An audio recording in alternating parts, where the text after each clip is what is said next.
Okay, ready to take shot number one.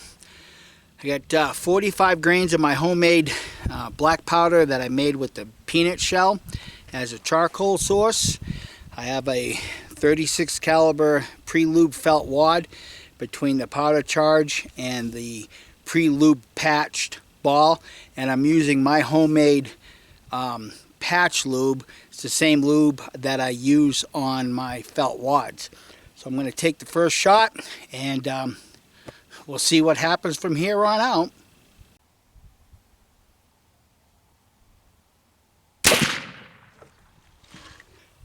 I'm right in line with the bullseye. I mean, it didn't shoot high, didn't shoot low. It just shot a little to the right. But I hope you see the humor in this like I do. I'm using a 12 thousandths patch, and that's all that's left to it.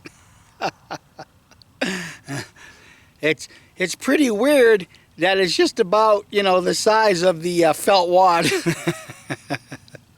I can't give you a reading on that because there's not enough patch left to amount to anything. That's kind of weird. All right, I'm going to see how shot number two loads. So I'm going to cut that back to 40 grains static. I'm not going to settle it, and we'll see what that does. Okay, I had no problem pushing the ball and pre-lube wad and the felt wad down to the depth of the short starter. Maybe about 2 inches below that, she got a little tough. But once I got past that, she slid all the way down. All right, shot number two.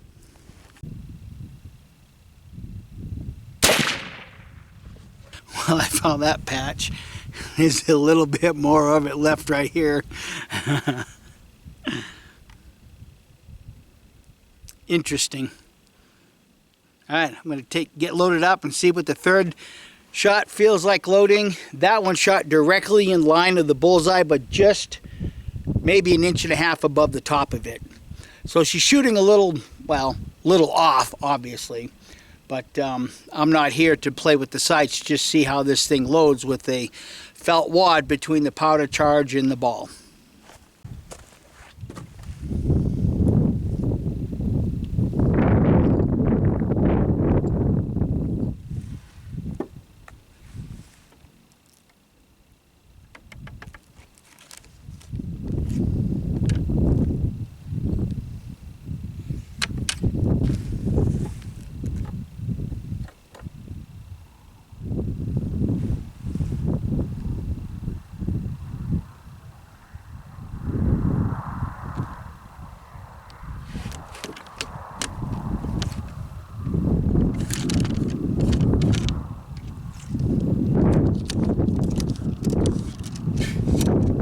Went down real easy.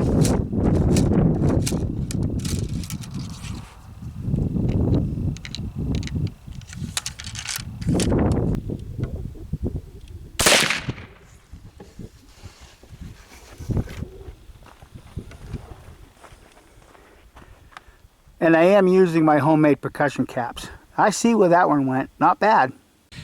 Shot number four, loaded real easy. I'm curious about all of this now. I know before I took that first shot, I ran a patch down here and, you know, wiped out any residual oil. Maybe I shouldn't have done that, but shot number four went down real easy. That's encouraging. Maybe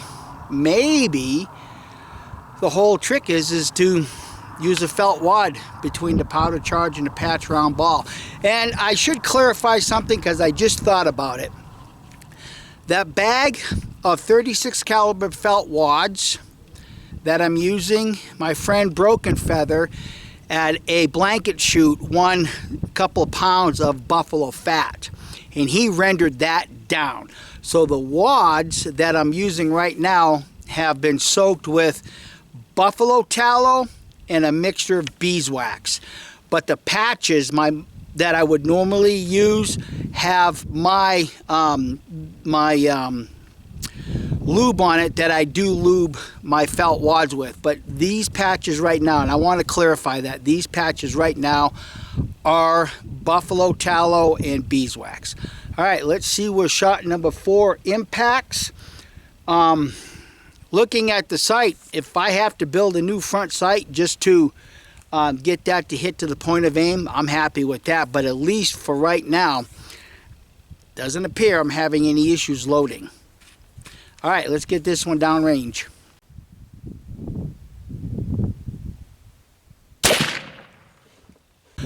Hopefully the breeze isn't too disruptive. What I've done now is I've swapped to a 12 thousandths patch still, but now I have these patches are pre-lubed with ballistol. This shot still loaded really easy. So I'm gonna take it and go mark it off. That shot went just below shot number 2. Just perfect line, but just a little high.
You guys seen it for yourself. It loaded pretty easy.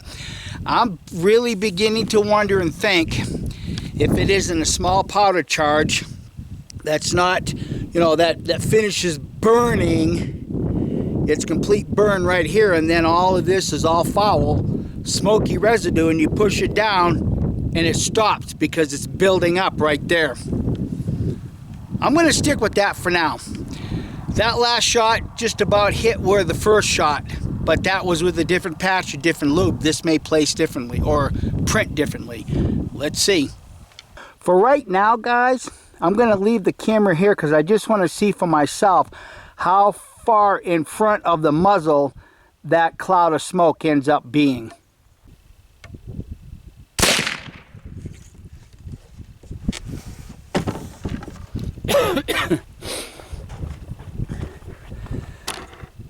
Don't know where that shot landed, but I will tell you, I did not have the rifle sitting squarely in the rest, so I don't know where that shot went. Okay, this is shot number 7. I went back to 45 grains with the ballistol lubed patch. It's 50% ballistol, 50% water. And I will tell you, she felt dirty. Once I broke through what I would suspect is the fouling ring, she went really good down to about right in here, and then I can feel it being gritty the rest of the way down. So, at least I got 7 loaded. I want to see at this point how many more I can go before it's just obtrusively bad. Because like I said, with Pyrodex I can get, you know, 9 to 10, sometimes 12, but you know, toward the end of it I got to work, and that's with a spit patch. I'm using, you know, something different this time around. So I'm gonna get this one downrange and see how the next one loads.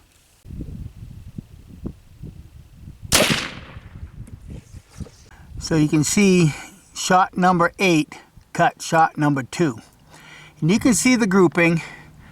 It's high, but you know, once again, they're all within a what I would consider a 4-inch circle. And I've mentioned before in this channel, if I can get all my shots in a 4-inch circle, that's good. I'm shooting for a 2-inch, but I'm thinking also maybe my front sight needs to be a little bit taller. I'm trying to aim at the bottom of the circle like I did before, but that's where they're landing right now. And in case you're asking or thinking, no, I have not found any more patches, and I have not found, wait a minute, here's one of the wads, right here. That wad made it all the way to the target. Interesting. Let me see if, better yet, I'll go put this on the table and we get a better look at it. Alright, you can see the top of the wad. There's the dimple. I'm going to turn it on its side, and I'm going to kind of roll it a little bit, and if you look, you can actually see the rifling. And if you look at that rifling, it doesn't seem to have a lot of crud in it, does it? And here's the bottom of it. There's no black powder residue on it, which would show me, you know, it is burning complete and thorough. But there, once again, remember, this is my peanut shell. And as I've mentioned earlier, I deem this to be my cleanest of all gunpowder. So maybe that says something for peanut shell more than anything else. But I'm glad that I found one of the wads. I would not have expected it to go all the way to the target, but there it was. All right, let's get loaded up for shot number 9. Okay, shot number 9, I'm going to be using 45 grains. This time I'm switching to a Thompson Center, listen to me, a Thompson Wonder Lube. I've got some of the patches lubricated with that, and I will tell you, that one was, once again, you know, once I broke through wherever that end of that fouling ring, what I suspect was causing the issues earlier, I got down to about maybe where the sight is, and I could feel it being gritty. But it's not to the point to where I can't load it without a little bit more force. So for me, that's encouraging. All right, let's see what shot number 9 does.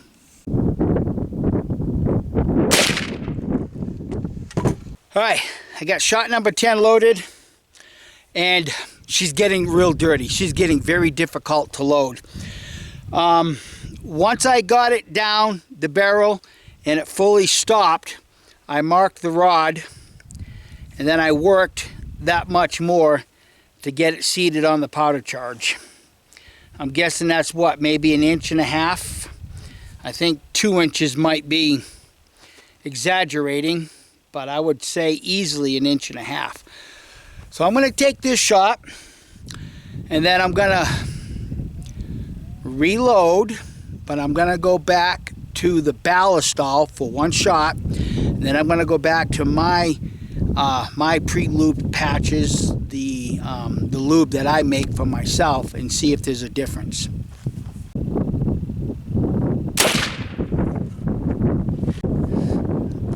I'm up close because of the breeze, but remember, all this shooting has been done with a 12 thousandths patch. Previous videos, after 4 or 5 shots, I had to go to a 10 thousandths patch. All of this is being done with a 12 thousandths. That's why this is encouraging for me. Okay, this is number 11. And she stopped right there.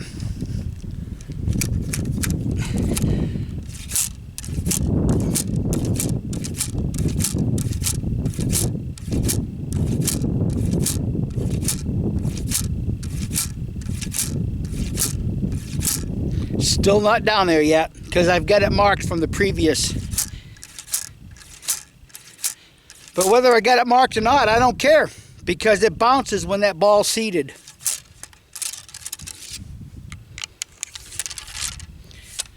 All right, we'll get this one shot, and then I'll think about what I want to do, because I've already showed what my conclusion is for this.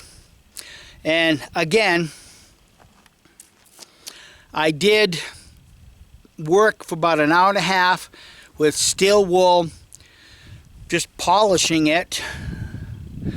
But the other thing in conjunction with is I've got a felt wad that's wiping a lot of this fouling out as it's going downrange, and you can see that that wad I did find down there. Of course, I don't know what number that was, but something encouraging is happening, because I got shot number, what is this, number 12 now? Difficult, yes, but I'm still using a 12 thousandths patch. I wonder what would happen, how many more shots I could get if I was using a 10 thousandths patch at this point. I might have to take a couple more shots to find out.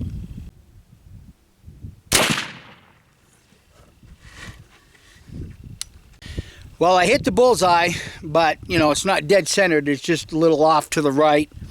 You know, right where the center would be this way, but it's just off to the right. I found that patch, and as you might guess, it's dirty and it's burnt through. But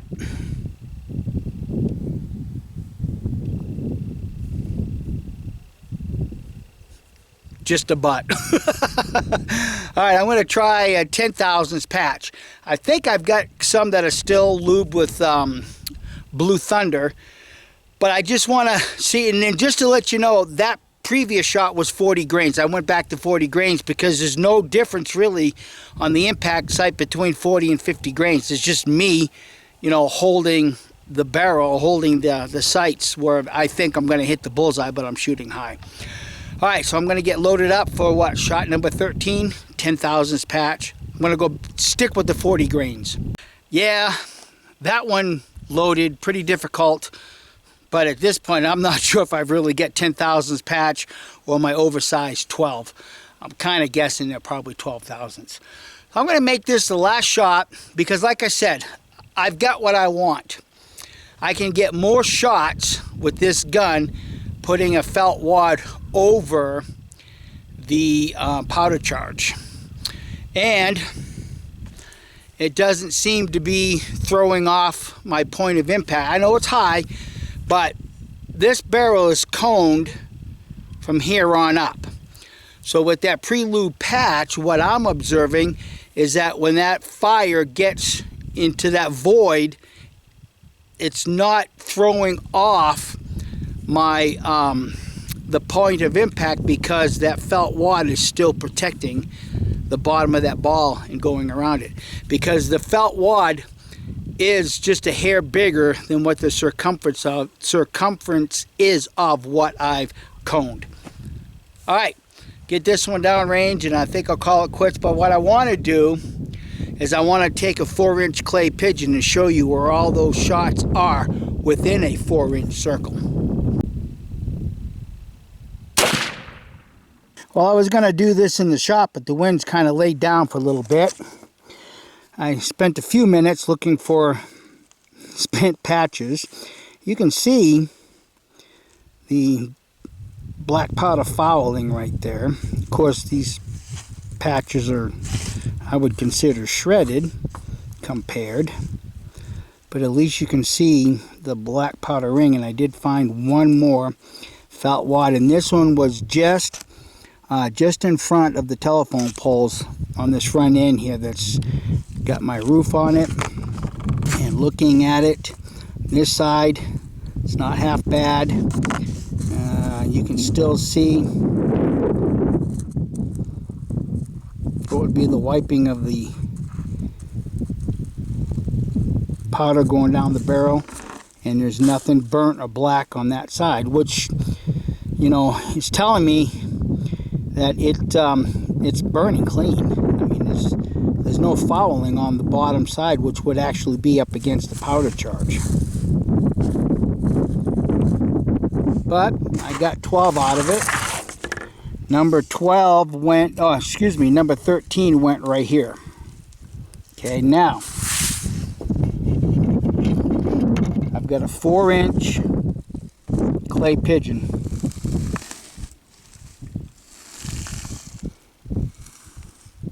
Decide for yourself. And like I've said before in the past, if I can get everything within a 4-inch group, I've made meat.